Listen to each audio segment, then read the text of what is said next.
Hey, what's up, everyone? It's been a real long while since any of the FlowCast episodes have come up, but now that YouTube has a podcasting feature, I think it would be a great idea to get back into some seasons of podcast episodes for the FlowCast. And something that's very relevant right now that I think is a good first season to go into would be talking about recovery and different aspects of recovery. So, in today's episode, we're going to be talking about recovery through the life cycle and some of the different things that we experience as we go from, our teens to 20s and older with different needs for recovery and different important things to consider if you're in one of those different age ranges. So let's get into the topic and be sure to subscribe to the Flowcast on whatever podcast platform you like listening to it on. Or if you want the video version, it's going to be up on YouTube, which also allows you to listen to it offline if you use YouTube Music. So, some cool new features with podcasting on YouTube that I hope you also check out. But let's get into this topic and this first season of the new Flowcast. So, let's talk about the differences that we experience through our life cycle in terms of recovery and some of the lessons that we learn along the way, and that hopefully you can shorten the curve on learning and appreciate through what we're going to talk about today. Because when you're in your 20s, it's very easy to think that you are invincible and that you can keep on pushing indefinitely without implementing any recovery tactics in order to speed up recovery, perform better, and feel better. And I was the same way through my 20s, working for my uncle's moving company all day long, getting up at 4 or 5 in the morning to go for a 12 or 14-hour workday, and then drinking energy drinks or pre workout, and then hitting the gym at 7 or 8 at night before going to bed and doing it all over again. And it works well during that time frame when you're young enough to recover from that lack of sleep and push hard, physically all day long. But eventually it catches up to you if you try to keep on doing that. So, what I think is most important for us in our 20s, our teens and 20s, and those early ages, and I talk to a lot of athletes about stressing the importance of this, is starting to come up with some of that self-awareness of what's going to work best for you recovery wise, and also implementing some strategies to help you appreciate the importance of having a cadence of recovery and sort of a cycle that you can go through regularly. So, that includes having like a consistent sleep or recovery schedule through your weeks and sticking to it as much as possible. So even on the weekends, you're not dramatically different in your sleep wake cycle, is something that you need to prioritize most of the time, right? So there may be certain parties or events that you go to, but it's not like an every single week thing, especially if your sport or whatever you're performing in is very important to you. The sooner that you can start to appreciate the need for a consistent schedule, the better you're off you're going to be for recovery. And then developing some of that self awareness comes from things like practicing meditation or also tying in some of the metrics that we can use to measure recovery, which we'll talk about in another episode in this season on the importance of HRV for recovery and how we can specifically measure recovery. But these are things that if you start early on in understanding your recovery versus how you're performing or what types of physical activities or mentally demanding tasks you're doing, and you develop that self-awareness and relate it to those objective measurements, then you've got a tool that you can kind of always turn back to in listening into your body and having that awareness of what's going on rather than always being reliant on external measurements or reaching that point where you are completely burnt out. And I think in your 20s is another important time to start to recognize what works for you, for other tools that you can turn to when you really need more recovery, whether that's sauna and cold plunge, or going for a float, finding a massage therapist or a sports medicine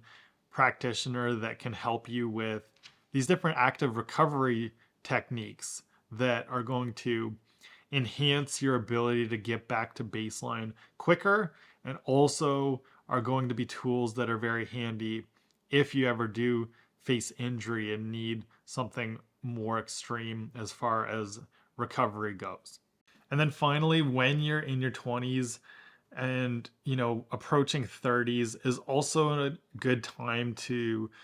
start to learn some of these other mindfulness practices. I talked about meditation for developing self awareness, but things like journaling or other types of mindfulness that will help you to manage stress so that you know how to combat that when it starts to become more extreme later on. Because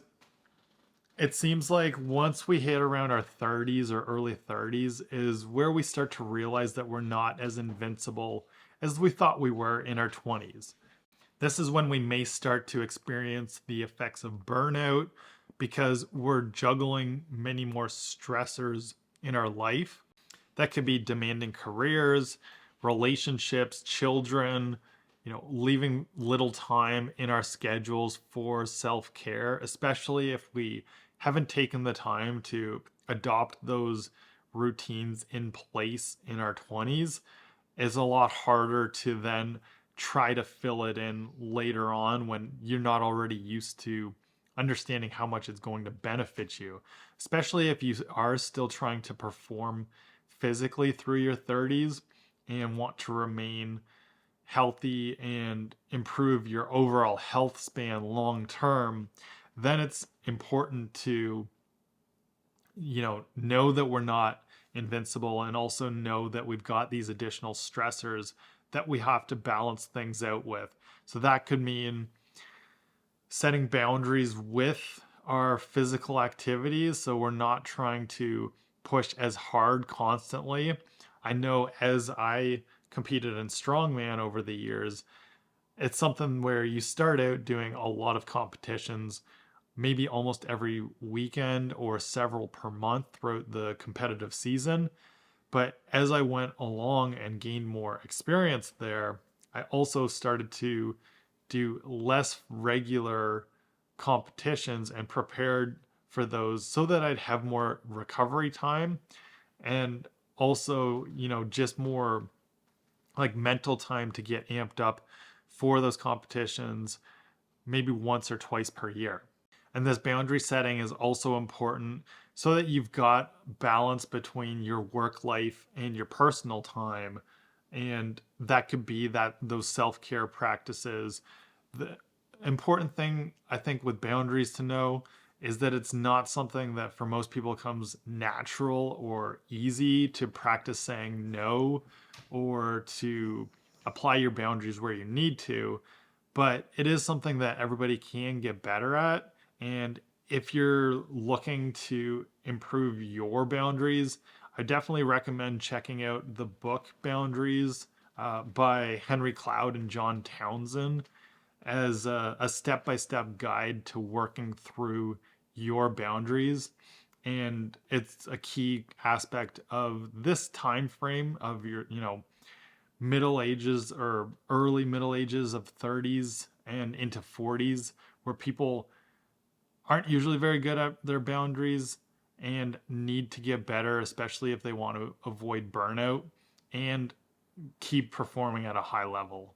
I also see the 30s as a time where we need to carve out time for our hobbies or those things that bring us joy. It's a very career driven and work fueled time of our lives where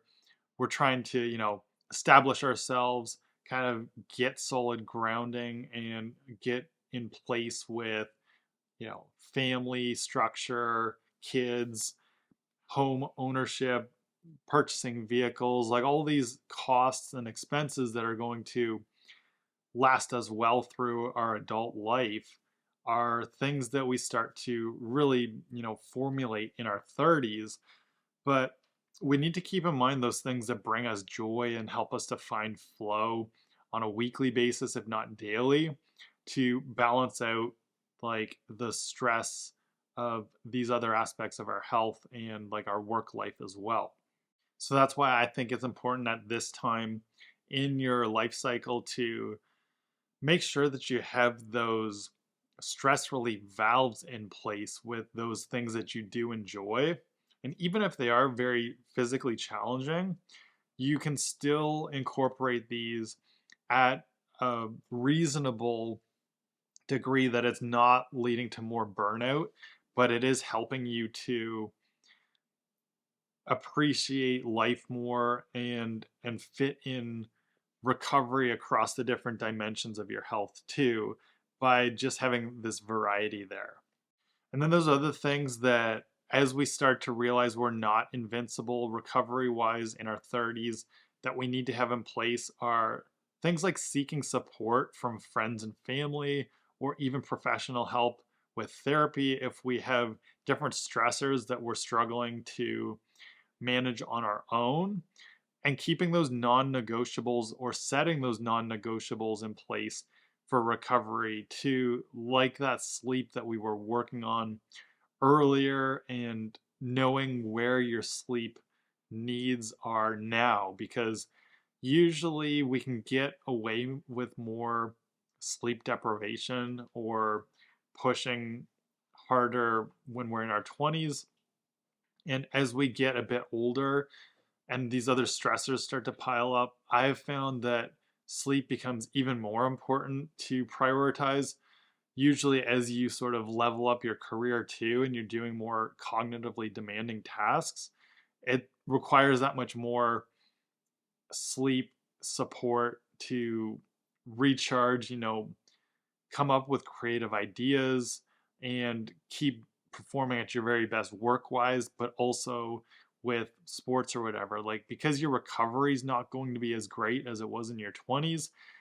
once you're in your 30s and you need a little bit better recovery too,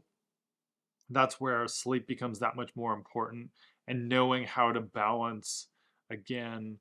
your workout schedules or your competition or performance schedules so that you're not just grinding yourself down until there's nothing left and you're completely burnt out. So I think like the key theme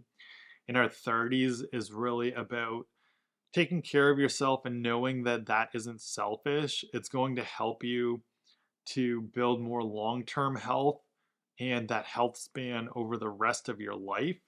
as well as keep you feeling happy and just supporting overall well-being, because it's very easy to get just caught into that grind of working nonstop at this time frame in your life. The 40s is a time and a wake-up call to respect the need for moderation, because recovery from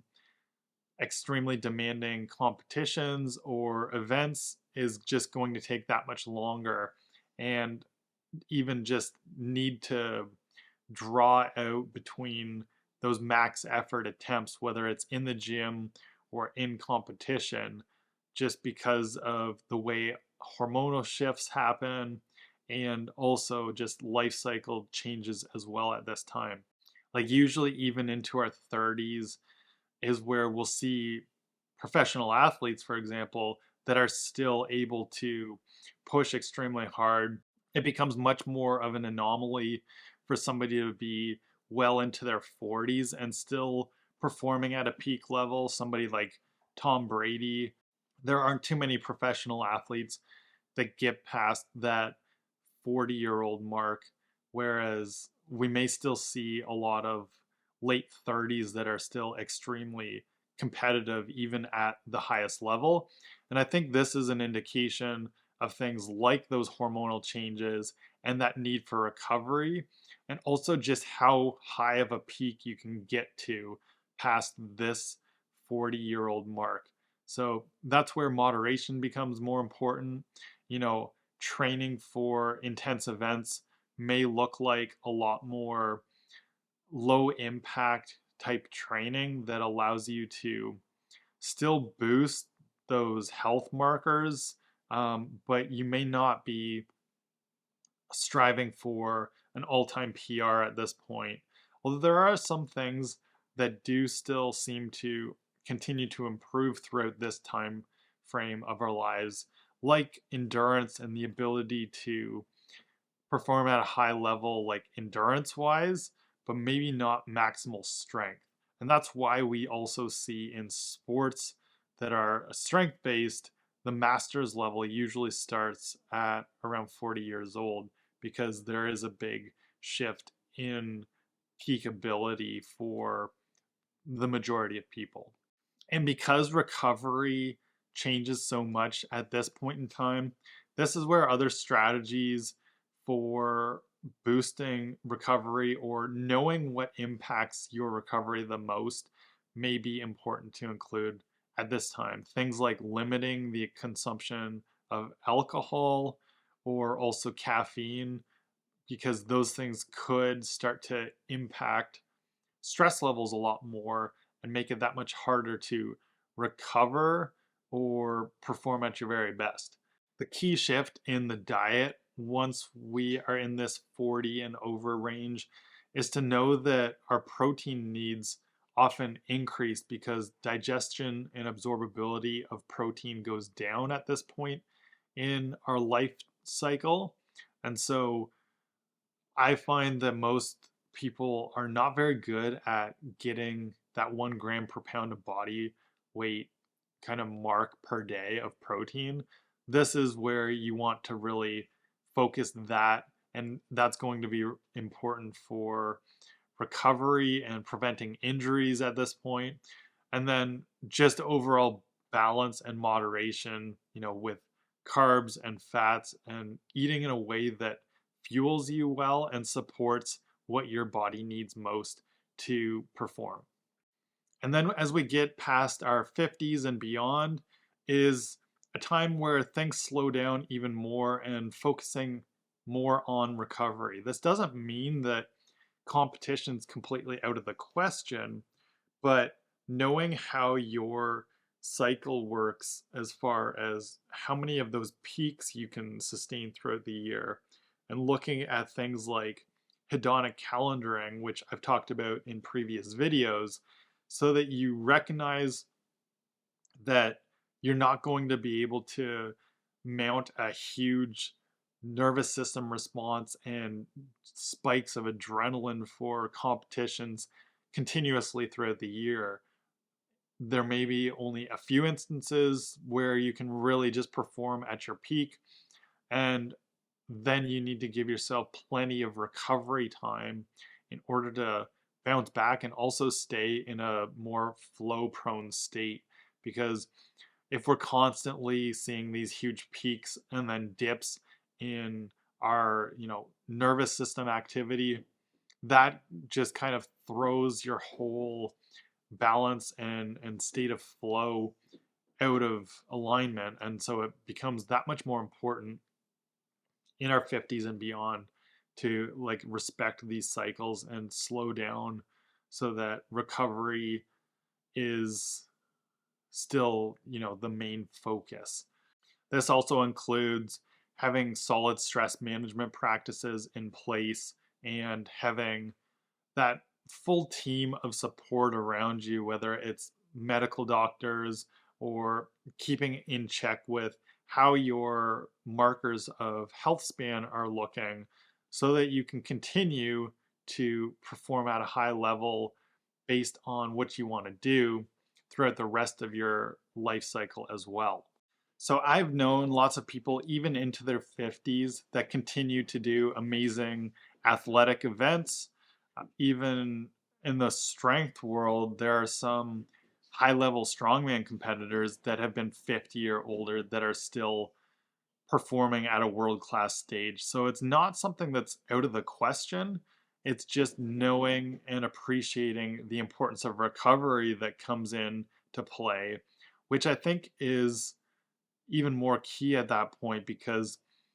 when we give up on recovery or we don't focus enough on recovery, that's where injuries start to occur. And it's really about consistency across our entire life cycle that leads to the highest levels of performance and also the ability to extend our enjoyment of performance that much longer while also maintaining health span. But if we throw caution to the wind and just try to perform without giving ourselves that need for recovery, then we do ultimately end up facing injuries or ending a career or just, a hobby that we really enjoy prematurely. So those are the things that I wanted to talk about today with recovery across the life cycle as we introduce this new season of the FlowCast, talking specifically about recovery. Now we're going to go into more details on things about, the metrics of recovery as well as ways we can recover from specific things like our workplace and preventing burnout and keys for nutrition that promotes recovery. All of these different aspects that we can look at and piece together are going to be coming up soon in this season of the Flowcast. So I hope that you enjoyed today's episode. Remember to subscribe on whichever podcast platform you like to listen in on, or if you're on YouTube, also watch in, tune in, hit subscribe. That's the easiest place to drop comments in for suggestions on future episodes that you want to hear about as well. So I hope to interact with you on YouTube, and thanks for watching and tuning in. And until the next episode, find your flow.